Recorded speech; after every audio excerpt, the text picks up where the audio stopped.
ସେହି ବୀର ସ୍ୱାଧୀନତା ସଂଗ୍ରାମୀ ମାନଙ୍କ ବଳିଦାନକୁ ସମ୍ମାନ ଦେବା ପାଇଁ ପ୍ରତିବର୍ଷ ଆମେ ଏହି ଦିବସଟିକୁ ପାଳନ କରିଥାଉ। ପ୍ରଥମ ବିପ୍ଳବ ଆରମ୍ଭ ହୋଇଥିଲା ମଙ୍ଗଲ ପାଣ୍ଡେଙ୍କ ଠାରୁ। ଏହାପରେ ସେହି ବିପ୍ଳବରେ ଅଗ୍ନି ସମଗ୍ର ଦେଶରେ ବ୍ୟାପିଗଲା। ଭଗତ ସିଂ, ଚନ୍ଦ୍ରଶେଖର ଆଜାଦ, ଖୁଦିରାମଙ୍କ ଭଳି ଅନେକ ଯୁବ ଏହି ଅଗ୍ନିରେ ଲମ୍ଫ ପ୍ରଦାନ କରିଥିଲେ। ସୁଭାଷ ଚନ୍ଦ୍ର ବୋଷ ଏବଂ ମହାତ୍ମା ଗାନ୍ଧୀ ସ୍ୱାଧୀନତା ସଂଗ୍ରାମରେ ମୁଖିଆ ହିସାବରେ ଛିଡ଼ା ହେଲେ। ଆନ୍ଦୋଳନରେ ଭାଗ ନେଲେ ସହସ୍ର ଦେଶବାସୀ। ନେତାଜୀଙ୍କ ଦୃଢ଼ ମନୋବଳ, ସାହସ ଏବଂ ଗାନ୍ଧୀଜୀଙ୍କ ଅହିଂସା ନୀତି ବଳରେ ଆମ ଦେଶ ଶେଷରେ ସ୍ୱାଧୀନ ହେଲା।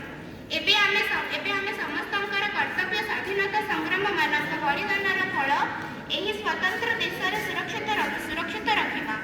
ଆଜି ଆମେ ଏହି କ୍ଷଣରେ ଶପଥ ନେବା ଯେ ଆମେ ଆମ ଦେଶକୁ ସବୁବେଳେ ଭଲ ପାଇବା ଏବଂ ଏହାର ବିକାଶ ଓ ସୁରକ୍ଷା ପ୍ରତି ଯତ୍ନବାନ ହେବା। ମୁଁ ଏତିକି କହି ମୋର ବକ୍ତବ୍ୟ ଶେଷ କରିବାକୁ ଚାହୁଁଛି। ଜୟ ହିନ୍ଦ।